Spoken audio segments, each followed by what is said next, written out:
What's the single best thing you think you can do to positively impact the environment? I would guess fly less and use my car less. I would say flights, but it's unfortunate because a lot of people are using private jets, so they kind of negate all the flying we do. But in general, I think using less plastic is the biggest thing. As an individual, what's the number one thing that you can do to benefit the environment? I think vote, honestly. I think that's probably the only power we really have. At the scale that anything matters, it seems like you can't really make a difference changing personal behavior in order to make enough of an impact. Not that you shouldn't make good choices, but yeah, from what I've read, it's like to make an impact, you need to support policies that can scale and be meaningful. For me, it's gonna be working from home, so no commute. We don't use our car on weekdays at all. Yeah. Most impactful. Just stop driving my car. That's a good answer. Don't drive my car to pick up my children at daycare.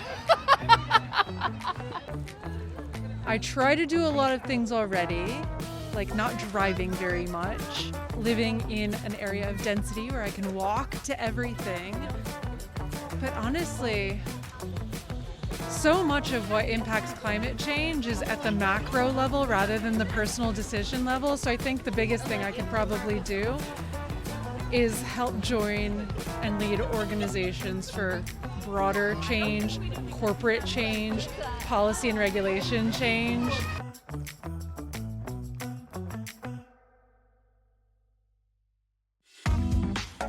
Welcome to the Circle Up podcast, where we tell the stories of the circular economy in Philadelphia. Well, so let's circle up. I'm Candice Lawton, the Executive Director of Circular Philadelphia. And I'm Sam Wittchen, one of the co-founders of Circular Philadelphia. In the first episode, we talked about recycling and its role in a circular economy.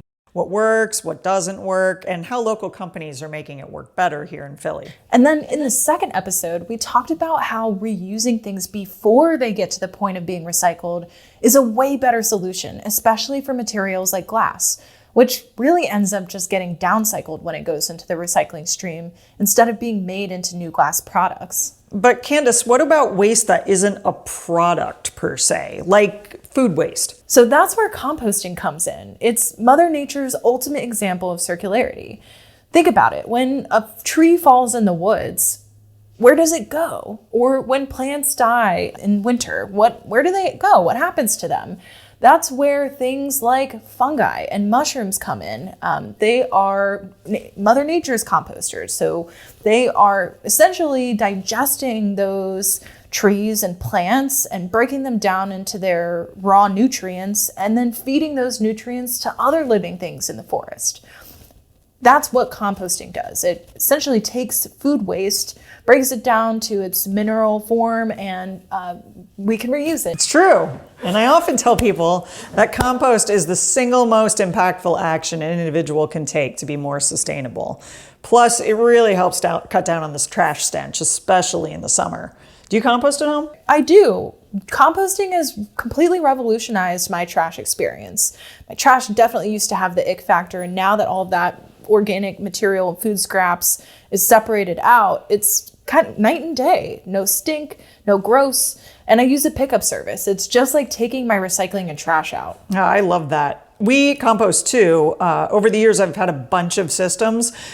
I used to make worm bins for friends. Then I had a backyard tumbler when I didn't have much space in West Philly. But now we have a 3-bin system since we have extra space in Kensington. But that's really the challenge here in Philly, having the space to compost. For sure. And in other cities like Austin, Seattle, LA, parts of New York, the city actually manages compost collection. Here in Philadelphia, it's on residents to find ways to compost. And pay for it. Yeah, but we are really lucky to have two great companies, Circle Compost and Bennett Compost, that we're about to hear from in this episode and how they're serving the growing needs of residents with food waste pickup and composting services.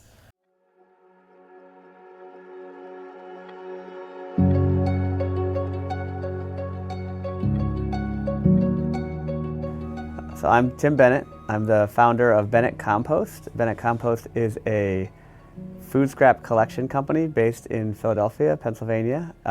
We are at our world headquarters here in the Longcrest neighborhood of Philadelphia.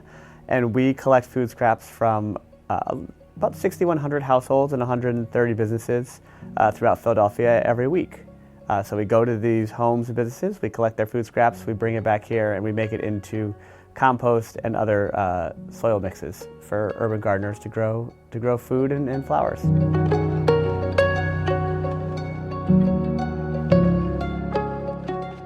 My name is David Bloovman. I'm co-founder, co-owner, and president of Circle Compost. We have a mission to prevent food scraps and other organic materials from going to landfills. We accomplish that by picking them up from households and also businesses, commercial accounts like restaurants, schools, other types of institutions, and we make sure that it's composted hyper-locally with farm partners of ours that are located within 10 to 15 miles of Center City, Philadelphia. The traditional way that most people dispose of food these days is in a linear system, right? So they buy the food, they consume most of it. There might be some trimmings from the prep, or there might be some portions they didn't eat because they're unedible, like bones and rinds, or because, you know, they have kids like mine who don't always finish everything on their plate. And traditionally they throw them into the trash, and then it goes to, here in Philadelphia, that trash gets picked up by the city and ends up either at a landfill, which is a fancy word for a hole in the ground, or going to an incinerator, which is a fancy word for burning it. And both sending food waste to landfills and incinerators have negative environmental consequences, right? So food waste in landfills tends to break down anaerobically, which means it breaks down without oxygen, and that produces methane gas, which is actually a much more harmful greenhouse gas than carbon dioxide. Food waste, like many other things that get sent to incinerators, gets burned, and that creates air pollution that can contribute to issues of asthma and other kind of like health issues for people who live nearby where the incinerators are. It's actually most of Philadelphia's food waste that gets incinerated goes to Chester, which is a neighboring city to Philadelphia, and they have a long history of environmental kind of injustice happening in that city, and this is just another example of that. Instead of putting food scraps into a trash can that then goes to a landfill, by composting, the food scraps go into a compost pile. The material then breaks down, and not only is it now not emitting methane the way it would in a landfill, but it's actually absorbing carbon dioxide. When compost piles are managed properly, they absorb carbon dioxide out of the atmosphere to help mitigate the effects of climate change. And you know, when food scraps go into a landfill, landfills fill up. It's unsustainable. So you fill up one landfill, you got to look for more land, which of course land is always at a premium and always scarce. You got to find more land to create another landfill. Well, composting sites don't work that way. With compost sites, food scraps, other organic materials go into the compost piles, they break down, they become this amazing soil amendment called compost, and we can keep bringing material over and over again to the same composting site. So it really is a circular solution. My name is Kate. My name is Em. I live with Kate. I grew up composting at home. Big old pile in the backyard. Nothing real sophisticated. And started using a service in Philly in 2018 when I lived with a roommate who was in the food sort of pipeline industry. I have been composting since I moved to Philadelphia 14 years ago, and I was doing it at home for a while, and then probably in the last 4 or 5 years I started doing it with a service. I tried to do it a couple of different ways. I had like a pile and then a tumbler, and I remember, especially with the pile, I had tried to place it like kind of as far away from my actual house as possible. And at the time, my neighbors had like pointed to it and said, "What's that?" And then they just started asking me about whether or not they were going to get compost bugs. And I think that for composting in the city, if you're going to do it without a service, one of the challenges is like where to put it, that it's going to be least offensive to everyone. And then also not just like a free lunch for all of the possums, raccoons, and rats that are in the area. I don't really have so much of a problem with raccoons and possums, but I don't really want rats hanging out in my backyard. And then for composting too, it was hard to make sure that I was getting enough brown, like nitrogen materials. I am fortunate to have a tree in my backyard, but I was finding that I needed to like be shredding brown paper bags and like getting newspapers from friends to make sure that I had enough brown material. Composting is important to me on like a larger, I guess like macro or system level, because right now in the US there are not good ways to make use of the materials that get taken up by trash. So all that organic waste just sort of sits in a landfill and doesn't get used for anything good. And composting, it seems like such a no-brainer to be creating regenerative soil. And then on a more like personal level, it's important to me to have that awareness of my own waste. And I feel like I just have like a really direct relationship with what I'm getting rid of and where it's going.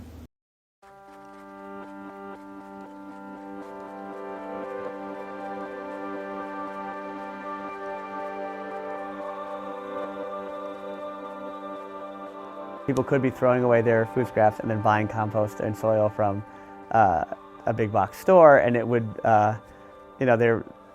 that seems a little kind of ridiculous given what could be happening. And in fact, there's an agricultural high school here in Philadelphia, Saul High School, and there's a gentleman who around 13 or 14 years ago restarted their composting program for all of their animal waste, because they have livestock there and livestock manure.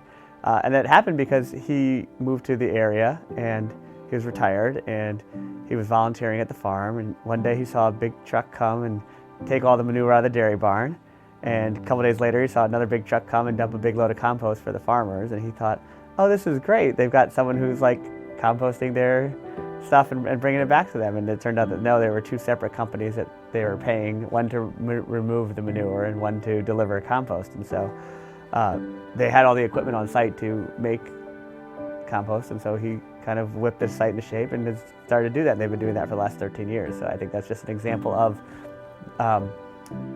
what kind of the linear systems that we've developed they may kind of make, and at some point they may have made sense for various reasons, but they also miss a big part of what's possible. When you're composting at home, it's a great thing to do. It's a wonderful thing to do, but it does take work. It's not super easy, and not everything is going to break down in a home composting system that will break down in the compost piles that we contribute to. So just larger piles, the larger the pile is, our composting site partners have hundreds of thousands of dollars of equipment to turn the piles and keep things moving. But even without all that heavy equipment, just the bigger the pile is, the more microbial activity and the more stuff will break down.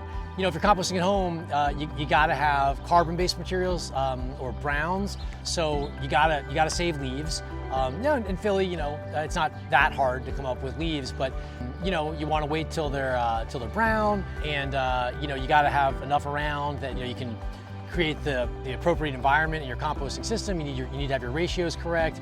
Approximately 2/3 brown materials, carbon-based materials, to 1/3 green materials, nitrogen-based materials. And you gotta turn the pile. You gotta make sure it's got, the appropriate amount of water to keep the pile moist. You gotta make sure it's getting oxygen, keep turning it. All of that does take work. It's not as simple as just separating the food scraps and throwing it somewhere separate. Anyone will find that when they start composting their food scraps, separating their food scraps and not putting them in the trash, their trash will be way less heavy. The heavy stuff is the food scraps. Food scraps are mostly water. Like almost any food scrap, it's mostly water. So that stuff gets heavy. So, right away, by taking the food scraps out, trash is gonna be a lot lighter. It's gonna be a lot easier taking the trash out when you do have trash to take out. So that's one thing. Also, food scraps are the stuff that when it's in your trash can, it can get smelly, it can leak. So, our buckets, for example, are airtight. You might get a little bit of smell of something when you open the bucket at first, but they're airtight. So you're not gonna worry about any smells like, every time you're opening your trash or something like that, you're not gonna smell something. And then they can leak as well. I remember one of the busiest times we ever had for our business was summer of 2020 when, COVID hit the sanitation department really hard. They had tons of calls out and they weren't picking up trash for weeks at a time.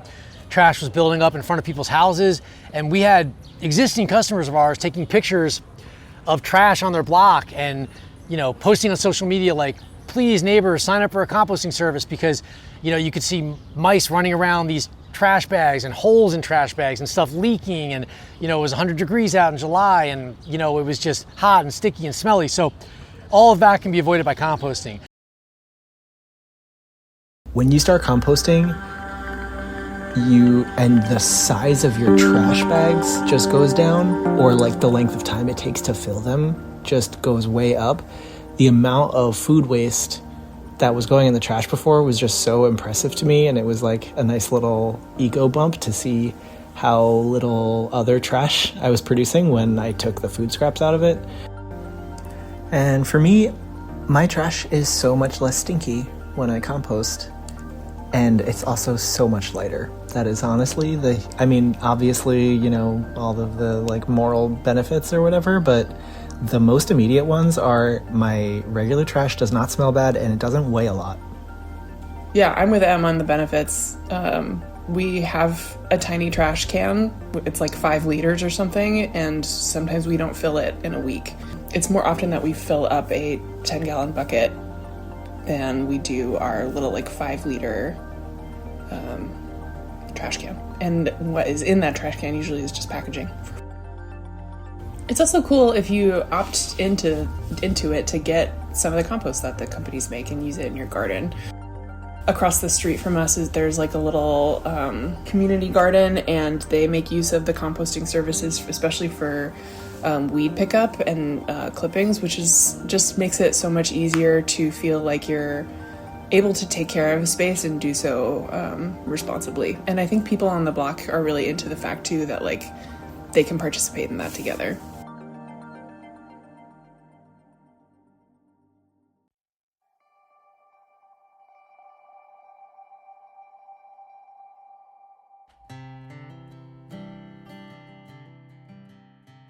Oftentimes people ask like why the city doesn't do their own composting, and some of it is because there's not necessarily like a one kind of magic answer, right? I mean, Philadelphia is behind kind of cities like New York City and Boston and DC, in addition to cities on the West Coast that are kind of all moving ahead at all ahead of where Philadelphia kind of is in terms of composting.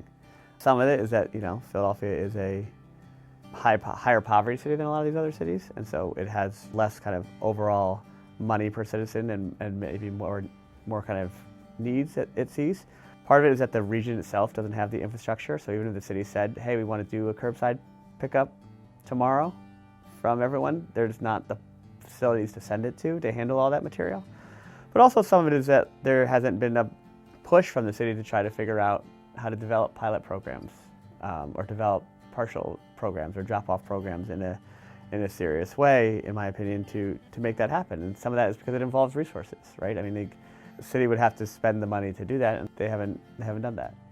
We have talked to people at the city at various levels about different ways that they could do that, and my hope is that they will do some things over the next couple of years, but that it kind of remains to be determined, and probably also will depend on how much people agitate and kind of demand that it happens.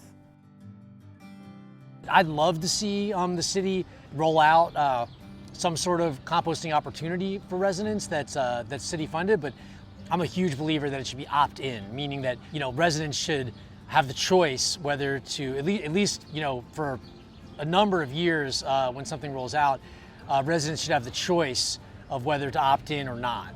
You know, customers who sign up for a paid composting service like Circle Compost, obviously they care enough to pay for a service, right? So you know right there that they care. And you know, we're all humans, right? We're all flawed, right? So even with people who care enough to sign up for a composting service like ours, we still get, you know, it's not a huge percentage of contamination, but we still get, you know, whether it's rubber bands around the end of produce, or plastic bags that carrots came in, or a bag that looks like it should be compostable but it's not.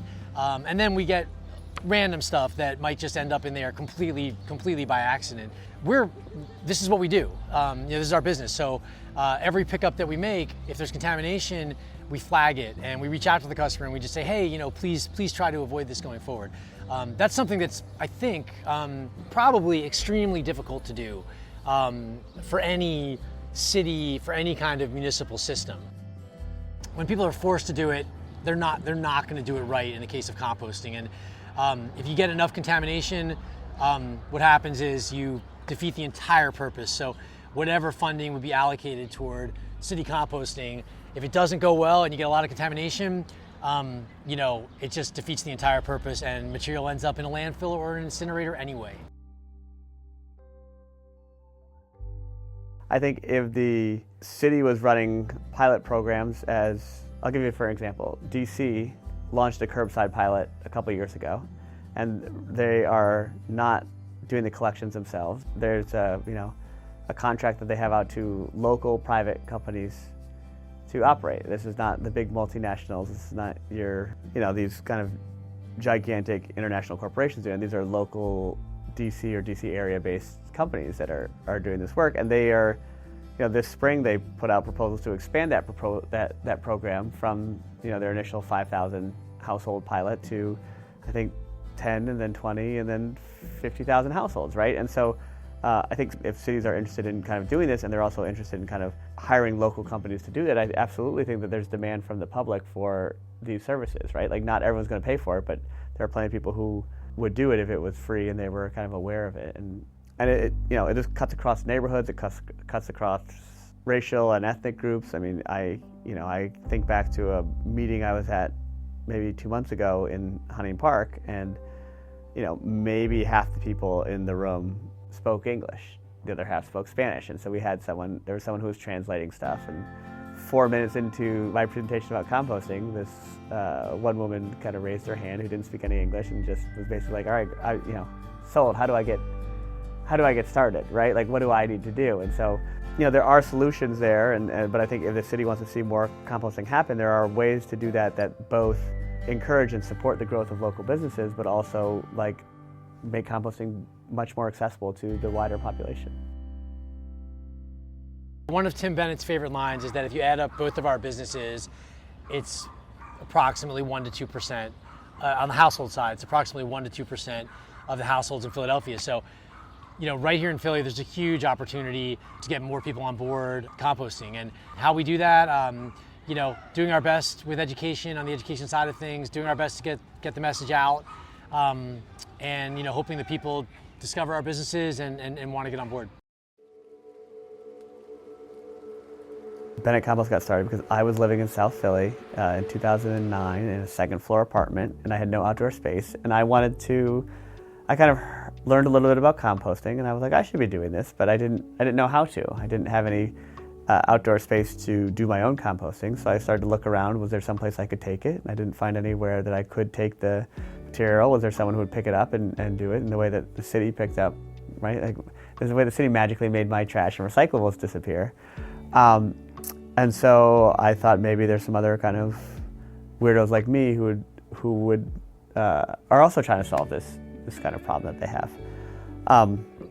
So I was kind of at a place in my life. I was in my late 20s, and I was kind of trying to figure out what I was going to do next.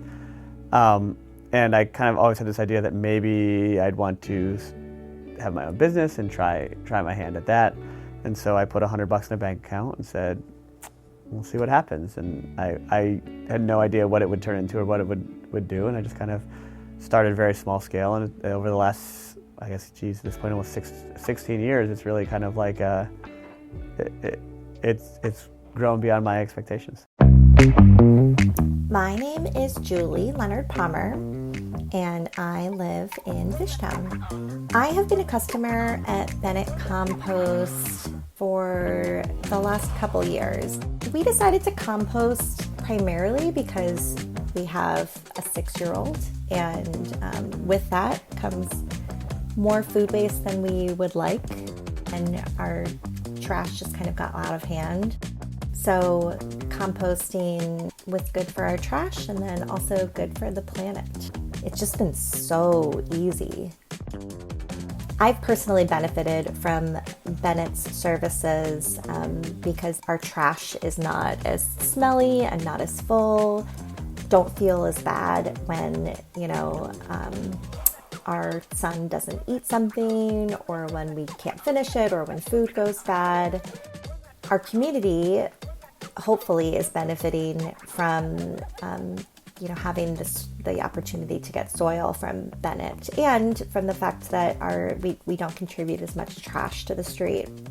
If I was speaking to someone who had never heard of Bennett Compost or composting in general, I would tell them that Bennett Compost is kind of like a hack. You don't have to actually put that much effort into composting. You just collect it in your bucket, and we actually pay a little bit extra, so Bennett returns a clean bucket every week. We don't even clean our bucket. It's just very easy. It's like the laziest version of composting, but it works for us. It works for our busy lifestyle.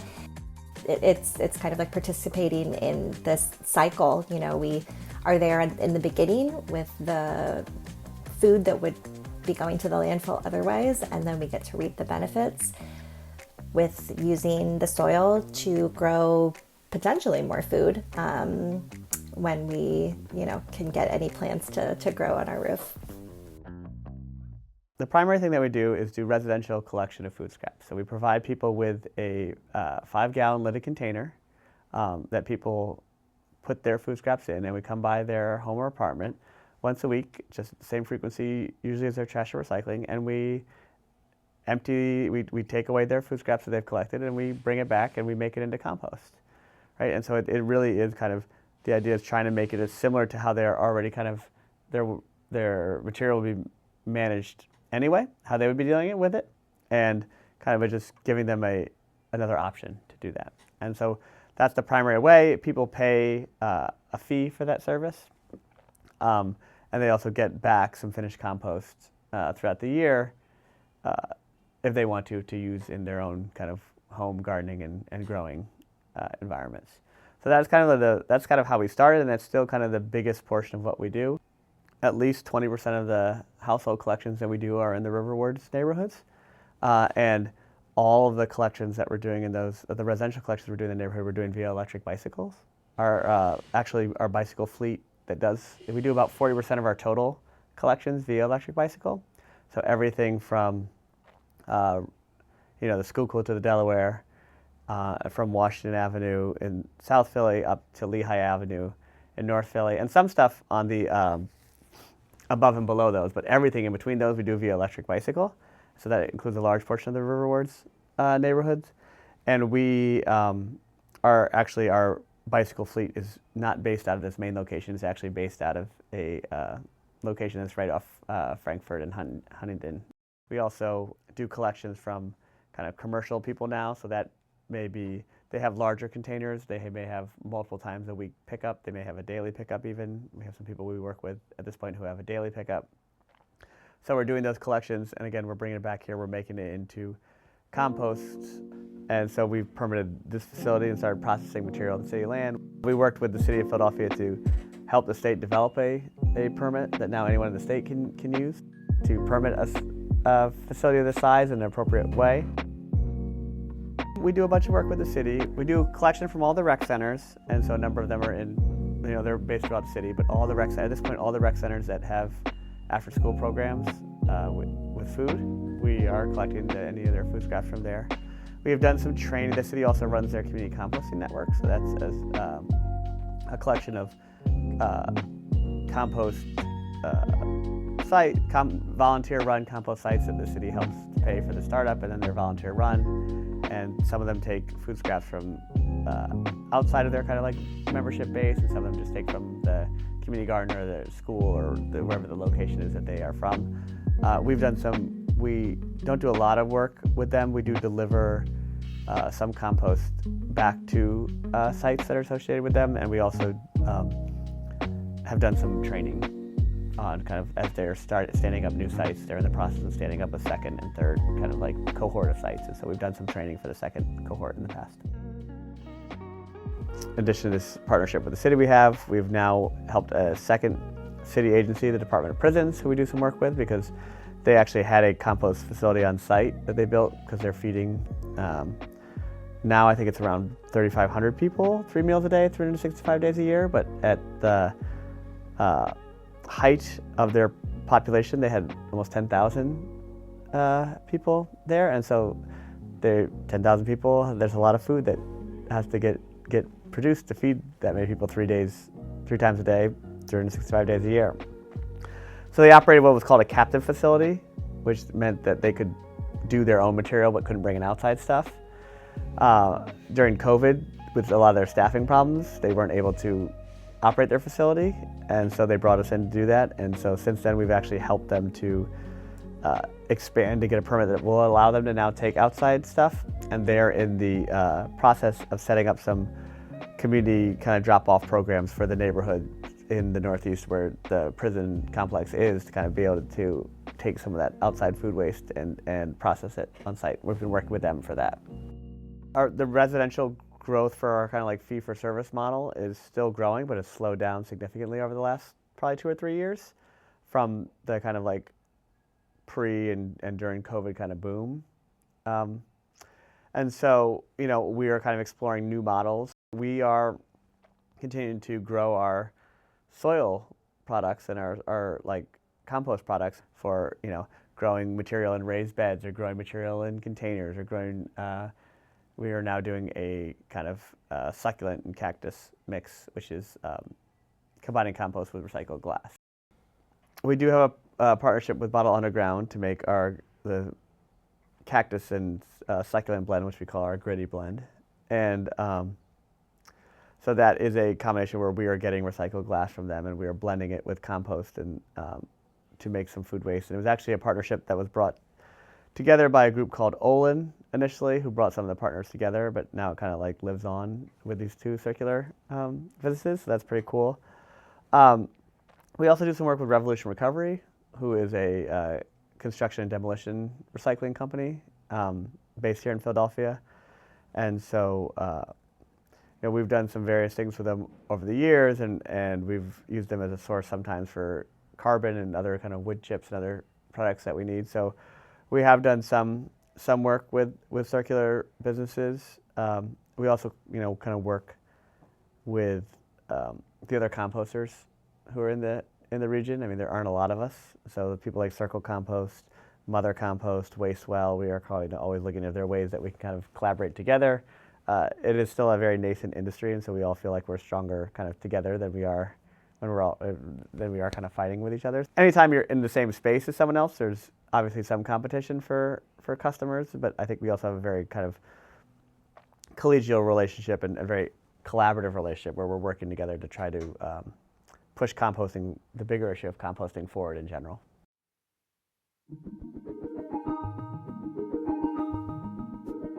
We started Circle Compost in 2016. My wife, Michelle, she's still our majority owner. We started it together. I had a career in the textile recycling world prior to Circle Compost. When I was at a conference, we get a speaker that was focused on textile recycling. They had a pie chart up while they were speaking, and it showed landfill composition. But looking at this pie chart, somewhere between 25 to 30% at the time of landfill composition was food scraps or organic materials. So that was kind of the moment for me where I said, whoa, you know, that's a lot, that's a high percentage. So came back from that conference, started talking to my wife, Michelle, what can we do here? Is there an opportunity for us to do something? So it took us a little over a year from, you know, the time we had the idea to potentially do this until the time that we actually launched. We saw there was already one company doing composting in Philly, but we felt there was room for a second one. We started out just one household, and shortly after that, one coffee shop, one daycare. Everything was by bike initially, you know, for our first, I don't remember, a year or so. And then it just kind of grew from there. We don't quite cover 100% of Philadelphia, but all of Center City, Delaware River to Schuylkill River, pretty much all of West Philly, you know, as far south in South Philly as you can go, and then north, we go up into East Falls, Manayunk, that area now. Roxborough. We have a pretty good customer base in Northern Liberties, Fishtown, Kensington, Port Richmond. It's grown pretty steadily. We're there at least 2 days per week, every single week. Yeah, it's been a good base for us there. We have a whole variety of options on the composting side. We have a 2-gallon bucket. Our 2-gallon buckets are only swapped. We take the full one and leave a clean, empty one. We can do that weekly or every other week. And then with our 5-gallon buckets, we can either empty the bucket or swap it. And we can do that weekly or every other week.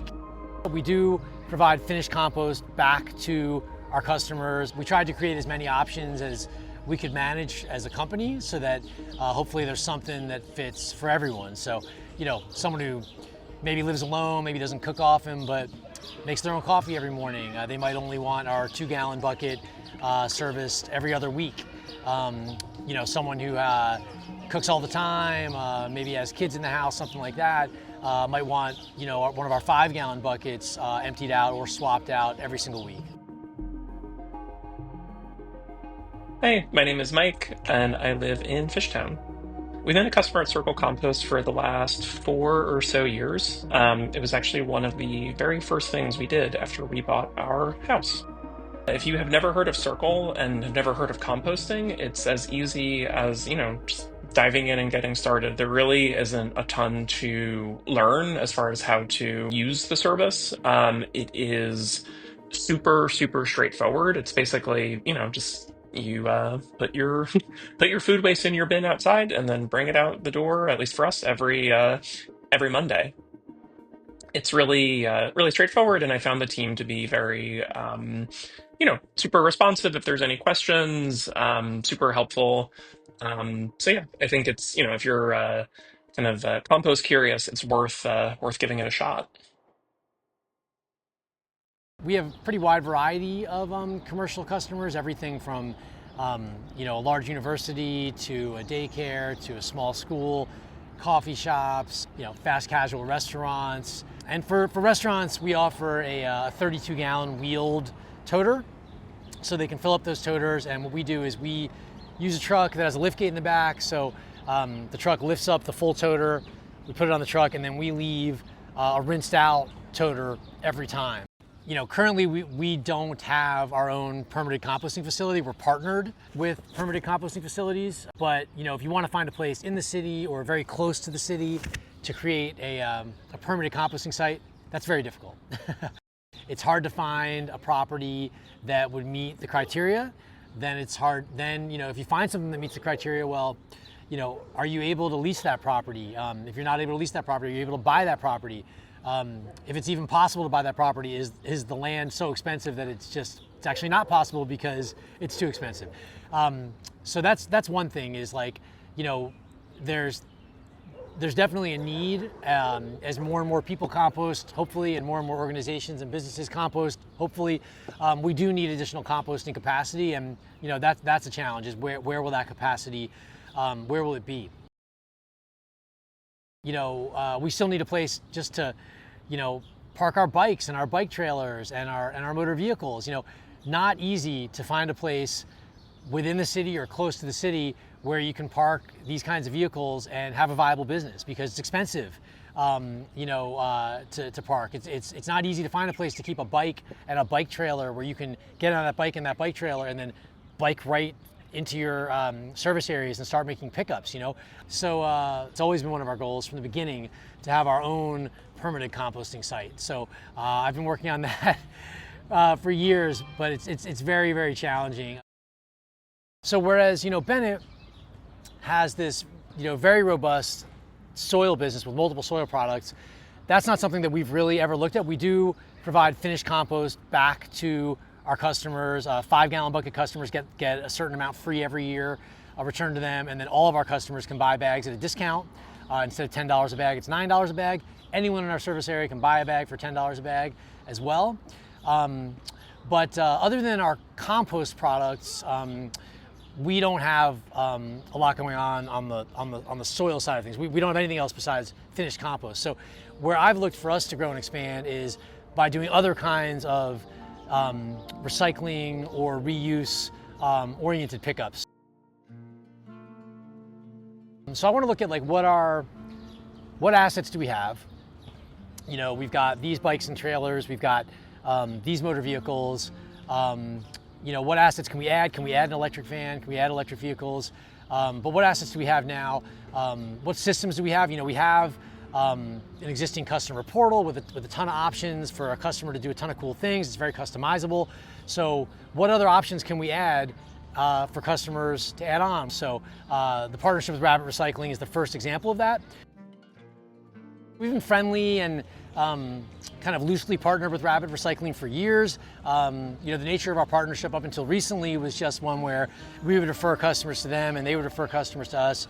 But on Earth Day of 2025, we officially launched a partnership where we are now making pickups for Rabbit Recycling from our customers or from any customer who wants to sign up for Rabbit Recycling services via our systems. So anyone can go to circlecompost.com. They can either be you know, interested in signing. It can be someone who's interested in signing up for composting and recycling, and do both. So you can bundle both services with us. If someone bundles both services, some of our composting services are eligible for a discount, bundling discount. We unfortunately can't discount all of the services that we offer. We offer a lot of composting services, but some of our swap bucket services, where we take the full bucket every time and leave the customer with a clean rinsed bucket every time, those are eligible for a bundling discount when people sign up for Rabbit Recycling and our composting services. But also, if somebody just wants to sign up for Rabbit Recycling and wants to do it with us, they don't have to be a composting customer to subscribe for Rabbit Recycling services with us. And essentially, we're just making the pickups. When it comes to the recycling service, we just make the pickups, and then we consolidate all of the bins that we pick up. Those then go to Rabbit. They do all of the sorting and ensuring that it goes to the proper facility to be recycled into new products. So one immediate benefit is, instead of you know, having one vehicle come to pick up compost and another one come to pick up a Rabbit Recycling bin, we do both in one vehicle. That's one benefit. And then, you know, another benefit for the customer is they've got multiple services now in one place.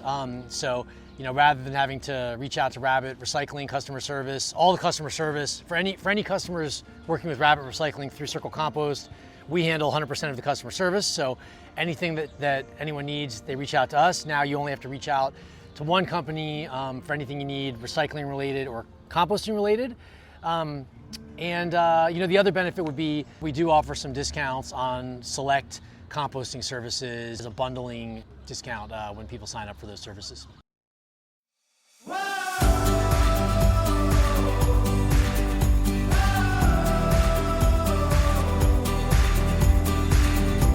We're a founding member of Circular Philadelphia. We've been there from the beginning. I'd had a relationship with Nick Esposito. I'd known him for a while when he worked with the city. You know, early pandemic, things were a little crazy. And then I reached out to him maybe 6 or 7 months into the pandemic.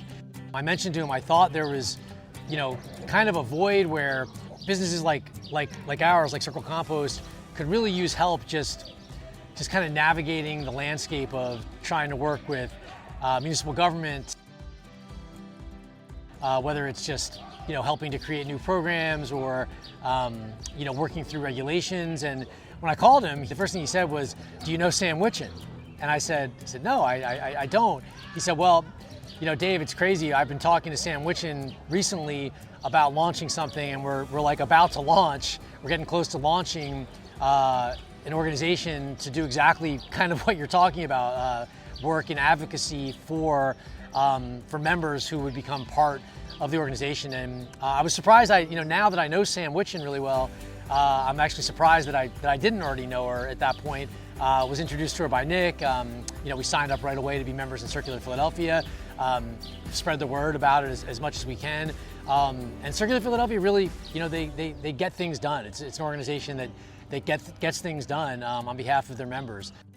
Circular Philadelphia is proactive about doing studies, creating white papers centered around any number of topics. Also, just generally, you know, being proactive about trying to solve potential problems for members before they even come up. Committee calls going on regularly, talking about the issues that members have, as well as just helping promote member organizations and promote their businesses.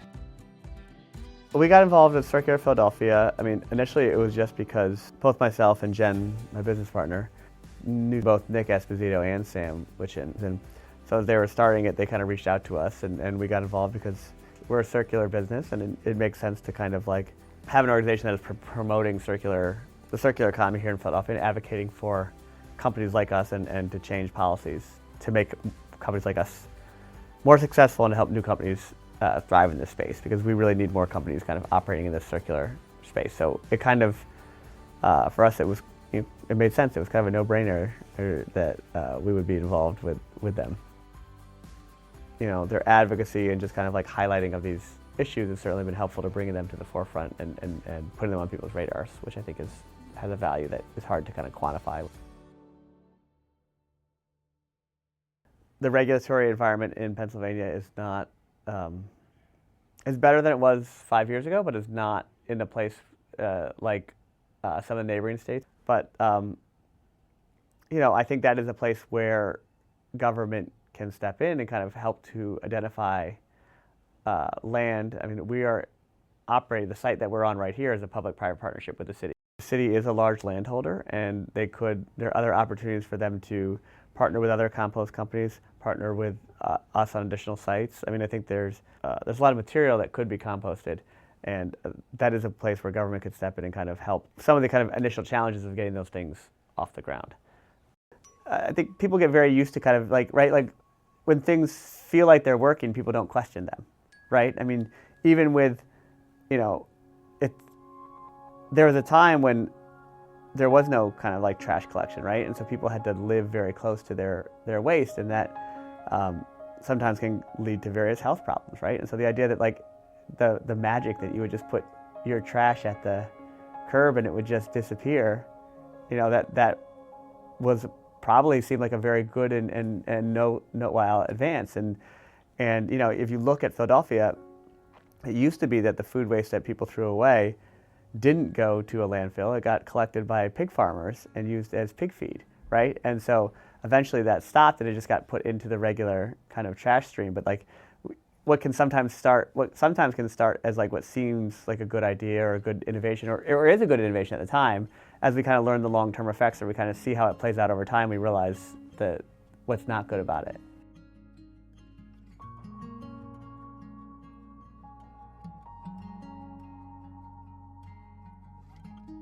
The entire concept of linear systems, it just doesn't work. It's outdated.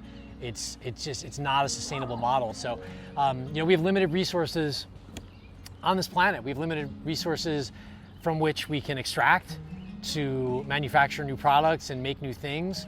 And then we have a limited amount of space and land where this stuff could be, you know, buried in a landfill. You know, a lot of municipalities turn to incinerating because they're out of landfill space, or maybe it's cheaper for them to incinerate, but you know, incinerating is terrible. You know, it's just absolutely terrible for the air that we breathe. So we really can't continue down that path.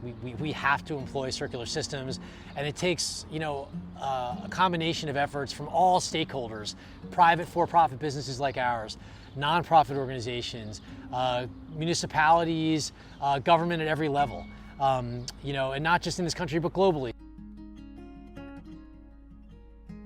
So we need circularity. Circular Philadelphia, I'm so thankful that the organization exists. We're happy and honored to have been a part of the organization from the very beginning. You know, we've met a lot of other member businesses who we talk with regularly and have some partnerships in place with, companies like Rabbit Recycling, Goodbye Supply, Remark Glass and Bottle Underground, just to name a few. You know, the more that our businesses can help each other, learn from each other, partner together, the more it helps the entire movement.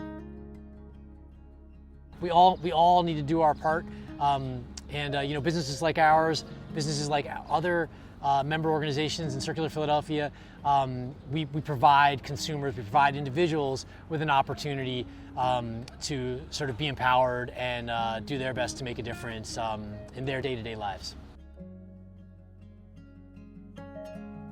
In nature, everything is kind of circular, right? I mean, there's not a waste product. Nature doesn't create waste. It just has different reuses for all these different things. And so this is kind of a very human problem that we've created, and a lot of solutions are kind of returning to the ways either that things happen in the natural world or that humans did do for many millennia, and just in the last 100 or 200 years have kind of shifted away from more.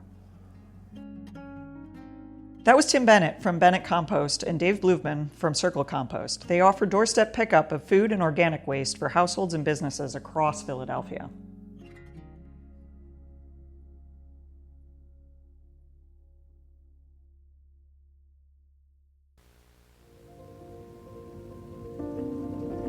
If I was speaking to somebody who never composted ever, and I was trying to convince them to compost, I would invite them to check out my trash can and see what's not in it. Especially because of how easy the services make it.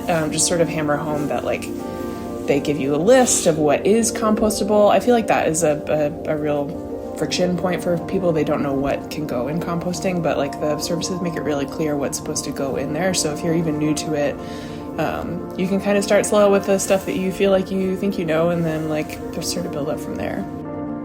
Yeah, I think I would reiterate how light and unstinky my trash is. I really feel silly sort of harping on it, but it was the most immediate feedback that I got when I started composting with a service here.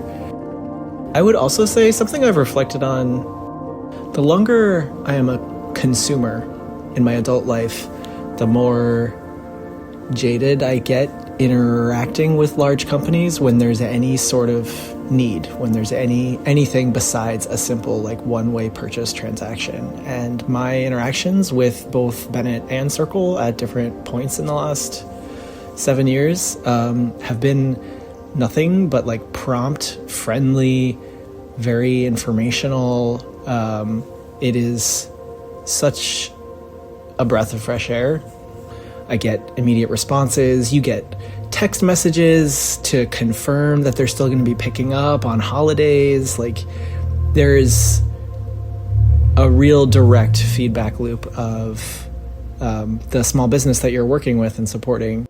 And that also feels really good. It's really interesting to see something go through its whole cycle. Yeah, composting is actually how I got into working in sustainability. Back in college, I co-founded a community garden called Project Veggie.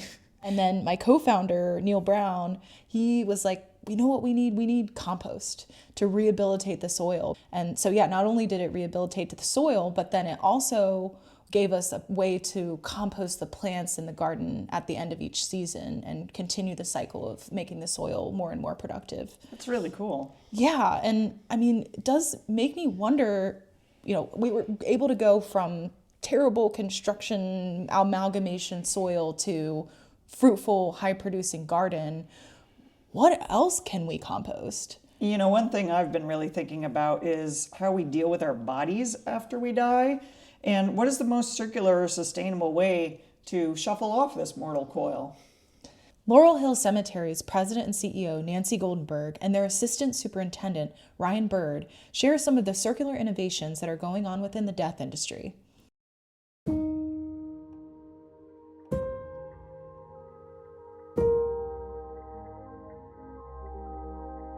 Yes, there is such a thing as composting humans. It is, however, not legal in Pennsylvania yet. It is legal in several states, Washington State, I think, being the first. It has been introduced in the state of Pennsylvania along with alkaline hydrolysis, which is flameless cremation. So instead of cremation with fire, it is water-based. So the industry, the death industry, is quite innovative, always thinking about sustainability, because after all, we're also very conscientious about land use.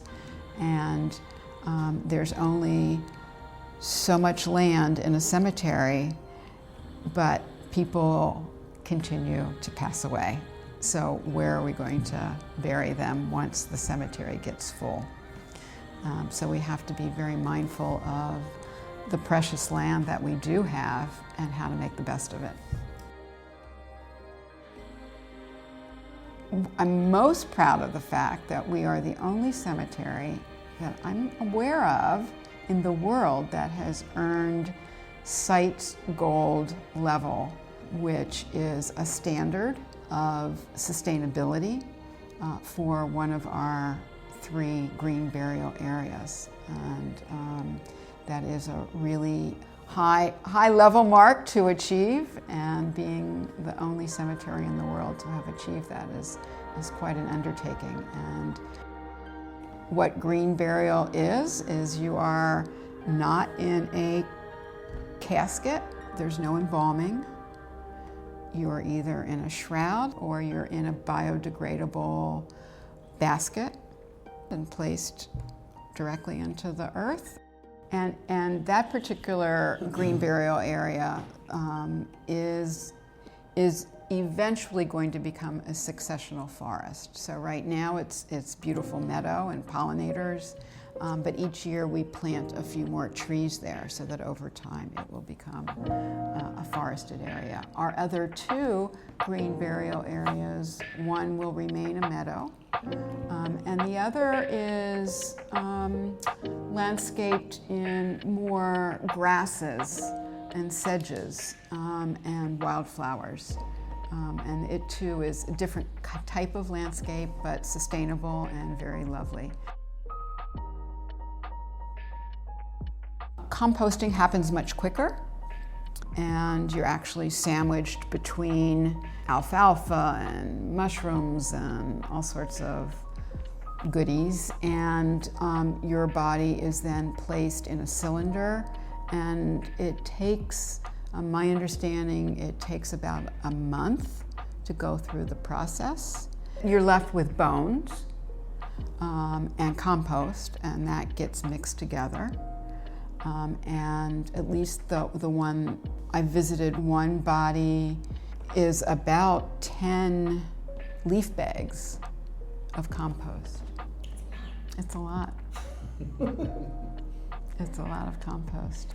Yeah, the green burial, the deceased are buried at 4 feet depth, which is the optimal depth to act as a food source for the plants that are horticulture, specifically plants directly on top of the grave. So it's kind of there's some synergy there in that process, whereas the end result of that composting, that material could be used anywhere throughout the cemetery. Is the green burial popular?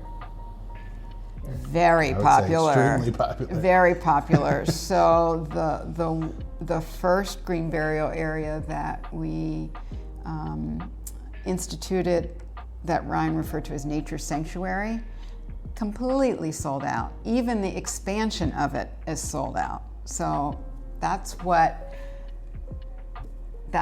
pushed us to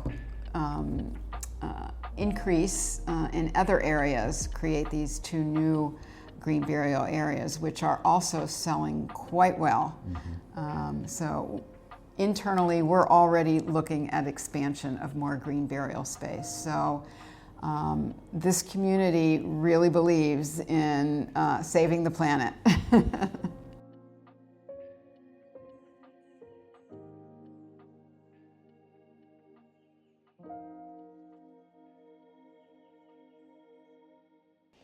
Thanks for listening to episode 3 of the Circle Up podcast.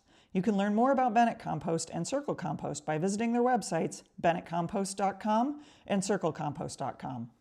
And if you want to learn more about green burials, you can find information and even visit the green burial sites at Laurel Hill Cemetery.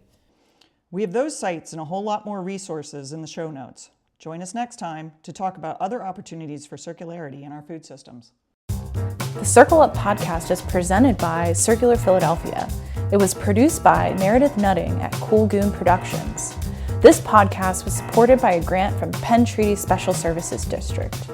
If you want to learn more about the circular economy, go to circularphiladelphia.org.